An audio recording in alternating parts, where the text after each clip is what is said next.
Day 2 of the U.S. naval blockade targeting Iranian ports is exposing a widening gap between Washington's stated objectives and what is actually happening on the water. The operation, announced as a pressure campaign meant to choke off maritime access to Iran's key Persian Gulf and Gulf of Oman ports, was billed as a decisive move.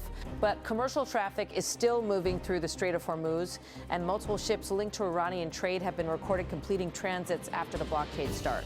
The contradiction is now the story, a high-profile enforcement posture paired with persistent evidence that at least some vessels are still getting in and out, either because enforcement is narrower than public rhetoric suggested, because ships are exploiting routing and monitoring blind spots, or because U.S. forces are choosing selective interdiction rather than a sweeping shutdown of the world's most sensitive oil and gas choke point.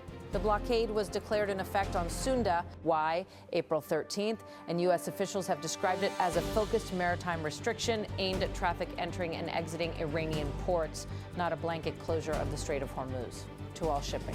That distinction matters. Hormuz is a corridor used by a huge share of global energy and container traffic, and any attempt to fully close it would likely trigger immediate economic shockwaves, legal challenges, and a fast-moving military escalation. Still, even under a narrower policy, ports, not the entire strait enforcement, is proving far from airtight. Maritime tracking data and regional reporting have pointed to specific examples of ships that appear to have departed Iranian ports and then successfully crossed Hormuz after the blockade took effect. One of the ships highlighted in state-linked Iranian coverage is the bulk carrier Christiana, which was reported to have unloaded in the Iranian port of Bandar-e-Kamir and then exited the Persian Gulf via the Strait of Hormuz, shortly after the blockade began. Another vessel cited in the same stream of reports is the tanker Elpis, described as departing from Bushehr with a methanol shipment and clearing the strait despite the new U.S. restrictions. A third, more politically sensitive case involves a Chinese-linked tanker called Rich Starry, which has been described in reporting as U.S.-sanctioned and tied to a Chinese owner. Tracking data cited by international reporting indicated the ship transited the Strait of Hormuz after the blockade began, an especially pointed development given the sanctions context and the heightened scrutiny on Iran-linked trade routes. But even with ships appearing to move, the operating environment is becoming murkier by the hour. Analysts and maritime security watchers say vessel tracking signals, particularly AIS, the automatic identification system that helps monitor ship positions, can be disrupted in the region. Some disruptions may be accidental, related to interference or congestion. Others may be deliberate, including spoofing and signal manipulation that can blur routes, mask port calls, or complicate verification of where a vessel has truly been. That uncertainty gives both sides room to claim momentum. Washington can say it is tightening a net, while Tehran can say the net is full of holes. The U.S. military has insisted its naval assets are actively monitoring maritime lanes near Iranian ports and the approaches to Hormuz, warning vessels over radio and, in some cases, redirecting them away from areas covered by enforcement. Accounts of interdictions and redirections have also circulated, including claims that a U.S. destroyer intercepted tankers leaving Iranian ports and ordered them to turn back. Reporting has described U.S. warnings being issued to merchant traffic and some ships complying by altering course. Yet the continuing number of transits through Hormuz, reported in shipping data coverage and echoed by multiple outlets, suggests this is not a clean stop-everything blockade. It looks more like an enforcement zone with discretion, exemptions, and practical limits rather than an iron seal. And Iran is using the visible movement of ships as a messaging weapon. Iranian state-affiliated outlets and aligned voices are portraying the continued ship traffic as proof that the blockade is faltering and that U.S. power is being tested in real time. The message to domestic and regional audiences is straightforward. The U.S. may issue warnings, but Iran and its partners can still find pathways through. At the same time, Iran is also signaling that it has multiple levers beyond the sea. In Iranian official messaging, a recurring theme is that pressure on maritime trade can be offset by land borders and alternative routes, cross-border commerce with neighbors, regional transshipment points, and non-traditional export channels. Iran's Interior Ministry has publicly emphasized border provinces and trade resilience. In one widely circulated directive aimed at governors in border regions, the Iranian Interior Minister urged expanded activity designed to cushion the population and keep goods moving. He said, asterisk, the governors of border regions, for the purposes of neutralizing enemy threat to the level of population's life, should further strengthen and develop border trade, including imports of primary goods and exports of products, mobilizing all the possible national and regional resources for this purpose, and interacting with public entities such as cooperatives of border residents and so on. asks that statement is not just bureaucratic guidance, it is an explicit attempt to frame Iran as durable under siegeable, to reroute, adapt, and keep commerce alive even as maritime pressure increases. But Tehran's messaging is also laced with deterrence. Iran's military and the Islamic Revolutionary Guard Corps have issued warnings that if Iranian ports are threatened, retaliation would not be geographically limited. The end. Implied threat is that the security of ports and shipping across the wider region could be put at risk. And while Iran often calibrates its language for domestic consumption, the core purpose is external, to raise the cost of escalation by signaling that any strike or sustained blockade could spread instability far beyond Iran's coastline. One of the most prominent voices in this deterrence messaging has been Brigadier General Esmail Quani, the commander of the IRGC's Quds Force. In a statement carried by Iranian state-affiliated media, he cast the U.S. move as doomed, describing a regional resistance posture prepared to outlast and outmaneuver American pressure. He said, the Unified Resistance Front has a powerful and effective presence throughout the region and is lying in wait for the enemies of humanity. They will pull out of the region without any achievement. Asking Iran's foreign ministry has taken aim at the blockade's global economic implications and delay. Legitimacy of coercive measures that affect energy markets and commercial shipping. Iran's foreign ministry spokesperson criticized the approach as self-damaging and reckless. He said, can an illegal war of choice be won through revenge of choice against the global economy? Is it ever worthwhile to cut off one's nose despite one's face?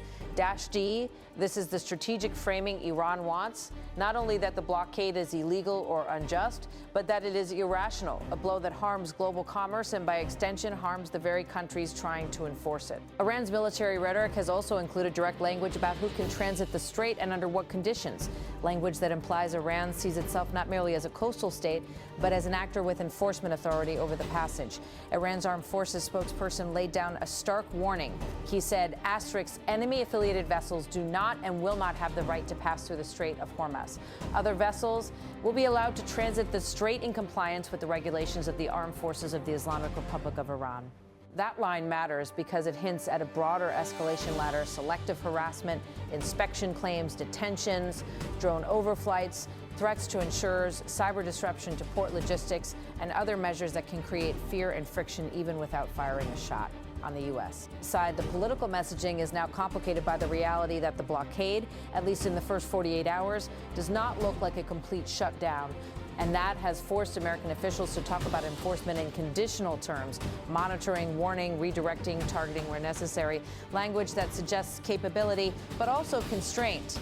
In Washington, the pressure is not only operational, it is reputational. Once a blockade is announced, the world watches for proof, not speeches.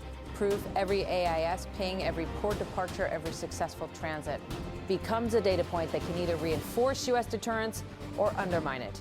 And the stakes are larger than Iran if the United States cannot enforce a maritime restriction it has publicly announced.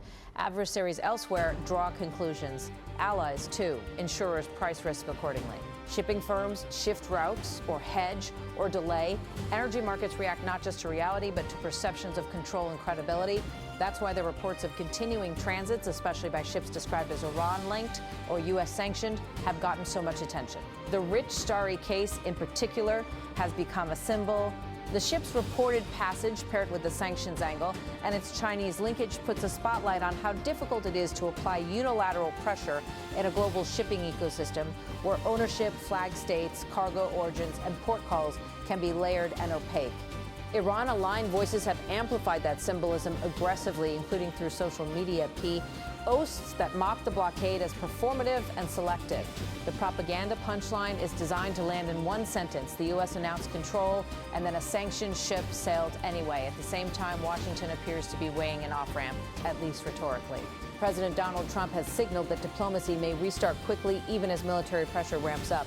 That combination escalate at sea while talking about negotiations can be a coercive bargaining tactic. It can also be a sign of uncertainty and attempt to maintain leverage while looking for a path to de-escalation before markets, allies, or domestic politics turn decisively against the operation. In comments reported from an interview cycle this week, Trump indicated that talks could resume soon, potentially within days, and suggested Islamabad could again be a venue.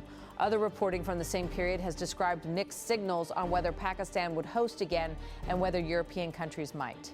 become the next stage for negotiations. At the center of these diplomatic efforts is Vice President J.D. Vance, who has been publicly engaged in the Iran portfolio and has been tied to recent high-level travel connected to ceasefire and negotiation attempts. In parallel messaging, Vance has also accused Iran of using economic pressure tactics and has urged a reopening of Hormuz in language that frames disruptions as unacceptable. Those public statements underline a key reality. Both sides understand the Strait of Hormuz is not just a battlefield. It is leverage.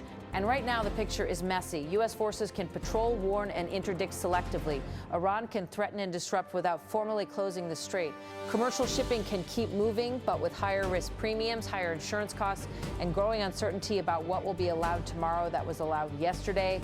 Meanwhile, the operational fog is thickening. Maritime analysts are warning that AIS inconsistencies are likely to increase as tensions rise, either because ship operators turn off transponders to reduce targeting risk, because actors attempt to spoof identities and routes, or because electronic disruption becomes more common. In a contested waterway, what's visible is not always what's true. In the near term, the blockade's success or failure may not be determined by a single dramatic interception or a single ship slipping through. It will be measured by whether shipping companies decide it's too risky to call at Iranian ports, whether insurers refuse coverage, whether ports in the region see knock-on disruptions, and whether Iran's economy feels a meaningful squeeze or finds enough workarounds to blunt the impact. Iran is already trying to show it has workarounds, border trade, alternative routes, and political messaging that the blockade can be neutralized. The United States is trying to show it can impose a cost without detonating the global economy or triggering GA regional war it cannot control, but those goals collide in the geography of the Gulf. The Strait of Hormuz is narrow, the regional actors are heavily armed, the commercial stakes are enormous, and the margin for miscalculation is thin. If U.S. commanders tighten enforcement and begin stopping more vessels, they risk incidents that spiral quickly, especially if Iran responds by detaining ships, threatening port infrastructure, or targeting enemy-affiliated vessels under its own declared rules. If enforcement stays selective, the blockade risks being portrayed as hollow, big declarations, limited effect. And if diplomacy resumes while the maritime pressure remains in place, both sides may try to use every transit, every interdiction, and every public threat as bargaining chips. For now, the key takeaway from the first 2 days is simple. The blockade has started, but it has not sealed the strait. Ships are still moving. Iran is still messaging defiance. The U.S. is still projecting control. And the world's shipping lanes, along with energy markets, are bracing for what's coming.